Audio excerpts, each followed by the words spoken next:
Hi, my friends. Today I want to present you a new story. Enjoy watching it.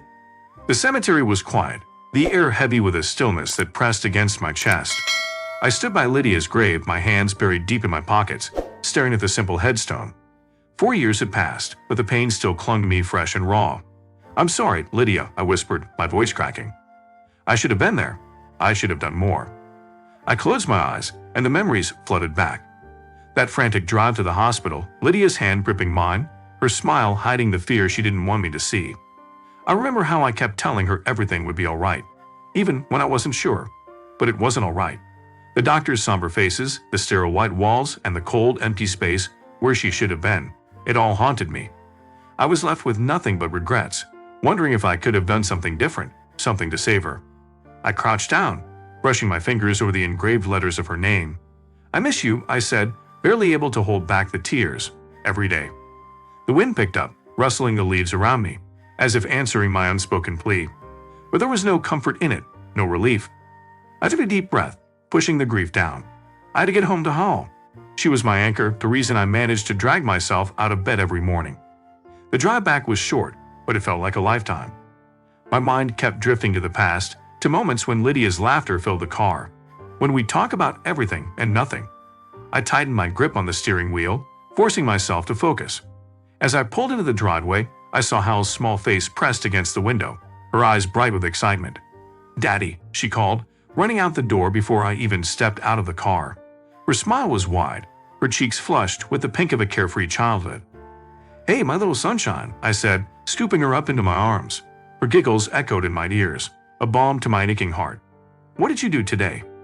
"I painted a picture. It's you, me, and Mommy." She looked at me with a serious expression, as if she was waiting for my approval. "That sounds beautiful," I said, managing a smile. "I can't wait to see it." As we walked inside, Hal's tiny hand wrapped around mine. She looked up at me, her eyes full of innocent curiosity. "Daddy, you think Mommy is watching over us?" I paused, taken aback by the question. "I think so," I said finally. "I think she's always with us in our hearts." Hal seemed satisfied with that answer, nodding thoughtfully. "Then I'll draw more pictures, so she doesn't forget what we look like." I swallowed the lump in my throat, giving her a tight hug. She could never forget Hal. She loves us too much. The pain was still there, but for Hal's sake, I had to keep moving forward. I wasn't sure how, but I knew I had to try. For her, I would do anything. The afternoon sun streamed through the living room window, casting a warm golden glow over the room. I sat cross-legged on the floor, surrounded by crayons, paper, and the remnants of Hal's latest masterpiece. "Daddy, look," she said, her eyes wide with excitement. She held up the drawing, a colorful mess of lines and shapes, but to her, it was a perfect world. "This is our garden, and these are the butterflies that come to visit." I leaned in, admiring her work. "I see that. You've even got the big tree with the swing, just like outside." I pointed to a blob of green with a stick hanging down. "You're getting really good at this, you know." Hal beamed, her face lighting up with pride. "Do you think Mommy would like it?" I felt a familiar ache in my chest. "She'd love it, sweetheart," I said softly. "She'd say it's the most beautiful garden she's ever seen." Hal nodded, satisfied, and went back to coloring. I watched her for a moment, grateful for the distraction she provided. These moments with her were my escape from the world outside, from the stress of work and the weight of the past. She had this way of pulling me into her little universe, where everything was simple and bright. "Daddy, can we play outside after I finish?" she asked, not looking up from her work. "Of course," I replied. "We'll play until the sun goes down. How about that?" "Yay," she squealed, giving me a quick hug before returning to her picture. "You're the best, Daddy." After she added the final touches to her drawing, we headed out to the backyard. The air was cool, the sky a perfect shade of blue. I pushed Hal on the swing, her laughter ringing out as she soared higher and higher. "Higher, Daddy, higher," she urged, her tiny legs kicking out. I couldn't help but smile. "All right," I pulled on tight. I gave her another gentle push, watching as she leaned back, her hair flying around her face. In moments like these, I could almost forget everything. Almost. Eventually, we moved to the sandbox, where she decided we needed to build the biggest, tallest castle ever. She was the architect, giving precise instructions, and I was her willing assistant. "No, Daddy, the tower needs to be on this side," she said, pointing with a tiny sandy finger. "Otherwise, the dragons can get in too easily." "Well, we can't have that," I said, trying to sound serious. "We'll make this castle dragon-proof." When the sun started to dip below the horizon, painting the sky with shades of pink and orange, I knew it was time to go inside. "All right, princess, it's almost dinner time," I said, brushing the sand off my hands. "Aw, but we didn't finish the castle," Hal pouted, crossing her arms. "We'll finish it tomorrow," I promised, scooping her up into my arms. "And maybe we can add a moat to keep those pesky dragons away." She giggled, wrapping her arms around my neck. "Okay, but you have to promise, Daddy." "I promise," I said, kissing the top of her head. As we walked back inside, I felt lighter, the weight of the day lifting just a little. Hal had that effect on me. Her joy was infectious, her laughter a balm for my soul. For her, I could forget, if only for a little while. The morning began with the sharp ring of my phone, jolting me awake before the alarm had the chance. I glanced at the screen, my heart sinking when I saw it was Simon, my business partner. This early, it couldn't be good news. I picked up, bracing myself. "Lucas, we've got a problem," Simon said, skipping any pleasantries. His voice was tight, strained. "The suppliers are threatening to back out of the deal. They're saying the terms aren't profitable enough." I rubbed my forehead, trying to push away the fog of sleep. "We spent weeks negotiating those terms. What changed?" "Apparently a competitor offered them a sweeter deal," Simon replied, sounding as exhausted as I felt. "They're demanding we match it, or they're walking." I took a deep breath, feeling the familiar knot of anxiety tighten in my chest. This deal was crucial, not just for the company, but for me. If it fell apart, everything I had been working to rebuild since Lydia's passing would start to crumble. "All right, let's not panic. We need to call a meeting with the partners. I want everyone's input before we make a move." By the time I arrived at the office, I had already mapped out a dozen scenarios in my head. Simon was waiting outside the conference room, his brow furrowed. "Are you ready for this?" he asked, giving me a concerned look. "As ready as I'll ever be," I said, trying to muster a smile. But even as I said it, I could feel the weight pressing down on me. I wasn't just dealing with business. I was dealing with the pressure of holding everything together for Hal, of not letting my life spiral out of control. Inside, the partners were already gathered, murmuring amongst themselves. I quickly took a seat, scanning their faces for signs of optimism. There was none. We went over the details, each person chiming in with their opinions, but no clear solution emerged. "Lucas," Simon said, turning to me. "What do you think? Should we match the offer, even if it means cutting into our profits?" I hesitated, considering the options. "No," I said finally, my voice firm. "If we match, we'll set a precedent that they can walk all over us whenever they get a better offer. We need to show them we're serious, but we also can't afford to lose them." "So, what's your plan?" asked Rachel, one of the senior partners. Her tone was sharp, almost challenging. "We renegotiate," I said, leaning forward. "We can't offer more money, but we can offer better terms, longer contract duration, more flexibility in delivery schedules, maybe even a strategic partnership. We need to find a way to make it worth their while without compromising our position." Simon nodded slowly, but Rachel didn't look convinced. "That's risky," she said. "What if they still walk?" I met her gaze, trying to project more confidence than I felt. "Then we find another supplier. But we'd have to try. If we give in now, we'll never be able to negotiate from a position of strength again." "All right, let's do it your way," Simon said. "But you're leading the negotiations." I forced a smile, even though my insides churned.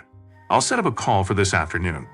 As the meeting ended and the others filed out, Simon lingered behind, giving me a reassuring pat on the back. "You did well in there, Lucas," he said quietly. "But make sure you're ready. This could go south fast." The conference room buzzed with tense energy as we wrapped up the negotiation call. My hands were still gripping the edge of the table, knuckles white from the strain. The deal wasn't solid yet, but we had made progress. As the meeting ended, I glanced at my watch. It was late, and most of the office had emptied out. I sighed, trying to shake off the stress, when I heard a soft knock on the door. "Mr. Jones?" I looked up to see Ariella, one of the assistants, standing at the doorway, her dark hair loosely tied back, framing her face. She stepped in, her smile polite but curious. "I noticed you haven't left yet. Long day?" "You could say that," I replied, managing a tired smile. "Just trying to keep everything from falling apart." She chuckled, and there was something in the sound that was both warm and genuine. "I get it. I'm still catching up on paperwork from last week's chaos." She hesitated for a moment, then added, "I was just about to grab a late dinner. Would you like to join me?" I was taken aback. It had been a long time since someone asked me to dinner, since Lydia, in fact. I almost declined, but there was something intriguing about Ariella's invitation. Sure, I said, standing up. Why not? We found a small, quiet cafe nearby, the kind of place that felt like a hidden gem in the middle of the city. As we sat down, Ariella ordered a glass of red wine and a olive soup. There was a moment of silence, and then she asked, "So, what's the biggest challenge of being Lucas Jones these days?" I laughed, but it was a tired, almost hollow sound. Honestly, trying to juggle everything without dropping it all. Business, parenting, pretending like I know what I'm doing. She leaned in slightly, resting her chin on her hand. "You don't have to pretend with me. I can tell when someone's overwhelmed. And you've been carrying that weight for a while, haven't you?" Her words hit a little too close to home, and for a moment, I didn't know how to respond. It's been difficult, I admitted. Losing Lydia. It still feels like there's a part of me that's missing. And then there's Hal. She's my world, but I'm constantly worried I'm not enough for her. Ariella's eyes softened. "From what I've heard around the office, you're a great father. And trust me, that counts for more than you think." There was a sincerity in her tone that made me pause. It was rare for someone to see past the image I tried to project, and rarer still for them to reach out. "Thank you," I said quietly. I needed to hear that. The rest of the evening flowed surprisingly easily. We talked about everything from work to travel, to music, topics I hadn't indulged in for a long time. As the night grew darker, I realized I was actually enjoying myself. Ariella wasn't just a polite distraction, she was interesting. And when she asked about Hall, there was genuine curiosity, not just polite conversation. "Maybe next time," she said with a smile as we left the cafe, "you can tell me more about her. She sounds wonderful." "Yeah," I said, smiling back. "She is. Maybe there will be a next time." As I walked back to my car, I felt lighter than I had in months, but there was also a flicker of unease. Work was complicated enough without adding personal relationships to the mix. Still, the idea of seeing Ariella again lingered in my mind, like a tiny flame that refused to go out. It had been 6 months since Ariella and I began seeing each other. Our relationship, worn out of late-night conversations and shared smiles, seemed to fill the void Lydia's absence had left. Yet, despite the comfort she brought, there was always a lingering doubt, a voice I kept pushing down. One evening, I decided to take her to our favorite restaurant. We'd been there on our first date, and she seemed to adore its cozy, intimate setting. I had planned everything: the corner table, the bottle of wine, the ring hidden in my pocket. I went to make it perfect, but I was nervous and not forming in my stomach. As we settled at the table, Ariella looked radiant, her eyes bright with curiosity. "You're quiet tonight, Lucas," she said, tilting her head. "Something on your mind?"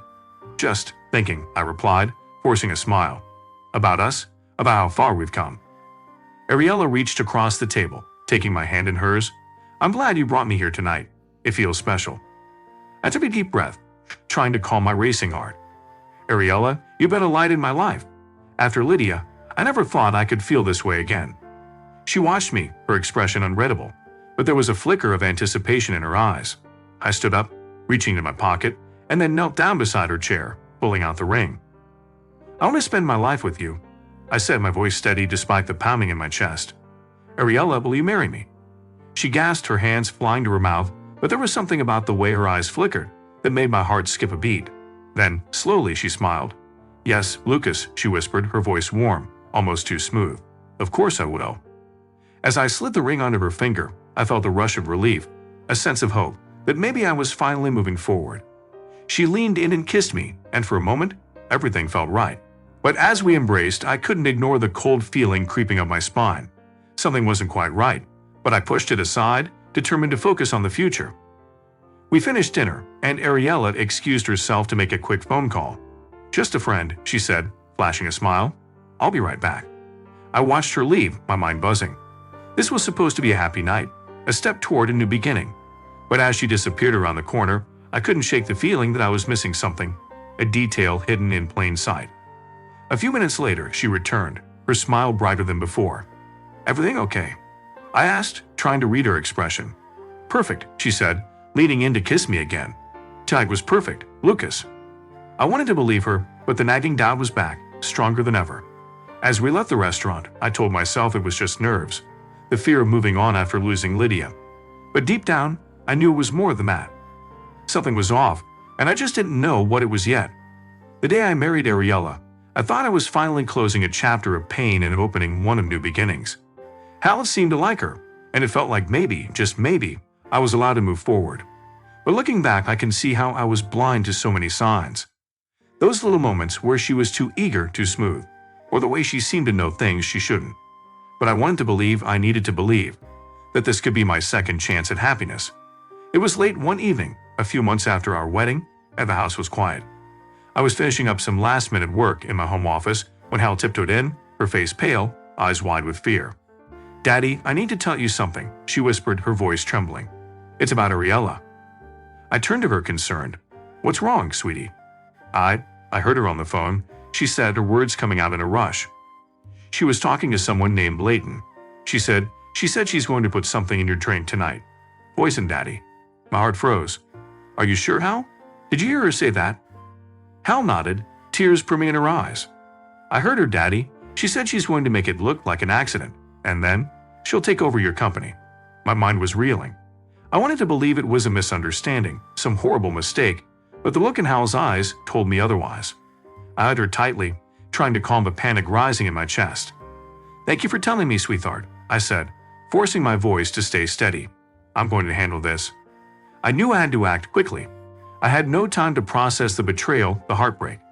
I needed to protect myself and, more importantly, Hal. That evening, I pretended everything was normal, even though my hands shook every time Ariella came near. When she brought out 2 flutes of champagne, her smile wide and warm, I felt sick to my stomach. "To us," she said, handing me a glass. Her eyes were bright, but there was something off about her smile, something cold. "To us," I echoed, my heart pounding. I watched her closely, waiting for the right moment. As she turned to grab something from the counter, I quickly switched our glasses. She didn't notice. We clinked glasses, and I raised mine to my lips, pretending to take a sip. Ariella downed hers, her eyes locked on mine, and for a moment, everything felt surreal, like we were both actors in a twisted play. But then she faltered. Her smile slipped, and she stumbled back, her hand clutching her throat. "Lucas, what did you?" She gasped, her voice choking as she collapsed to the floor. I rushed forward, not to help her, but to grab the phone. I called for an ambulance, my mind numb with shock. As they took her away, I felt a strange mix of relief and sorrow. Relief that Hal was safe, and sorrow for what had become of the woman I thought I loved. The hospital was a blur of flashing lights and frantic voices. Ariella was in critical condition, and they weren't sure if she'd make it through the night. I sat in the waiting room, my hands trembling, my thoughts tangled in knots. How had I let it come to this? How could I have been so blind? The police came by later, asking questions, and I told them everything Hal had overheard. They took my statement and assured me that they'd investigate the matter. As they left, I felt an emptiness settle in my chest. This wasn't how things were supposed to be. I drove home in silence, Hal asleep in the backseat. She had been so brave, so strong, and I realized how much I had taken that for granted. When we got home, I carried her to bed, tucking her in and kissing her forehead. "You did the right thing, Hal," I whispered. "You saved me." The next morning, I contacted my lawyer. "I want to file for divorce," I said, my voice hollow. "I don't care what it takes. I need her out of our lives." The process was long and painful, but I felt a sense of purpose I hadn't felt in a long time. I was done being manipulated, done letting someone else control my life. I was going to protect Hal no matter what. Months passed, and Ariella's condition stabilized, but she was never the same. The investigation revealed everything: her plot with Leighton, the plans to take over my company. It was all laid bare, and any sympathy I had for her vanished. She was charged with attempted murder, and Leighton was arrested for conspiracy. The divorce was finalized, and I felt like a weight had been lifted off my shoulders. It wasn't the ending I had hoped for, but it was an ending nonetheless. Hall and I moved to a new home, far away from the memories of Ariella. It was just the two of us, and I was determined to make sure it stayed that way. One evening, as we sat on the porch, watching the sun dip below the horizon, Hal leaned her head on my shoulder. "Do you think we'll ever have another mom?" she asked softly. I hesitated, not sure how to answer. "I don't know, sweetheart," I said finally. "But I do know that I'm never going to let anyone hurt us again." She seemed to accept that, snuggling closer. "I'm glad it's just us, Daddy," she whispered. "I don't need anyone else." I smiled, wrapping my arm around her. "Me neither, Hal. Me neither." And for the first time in a long time, I felt at peace.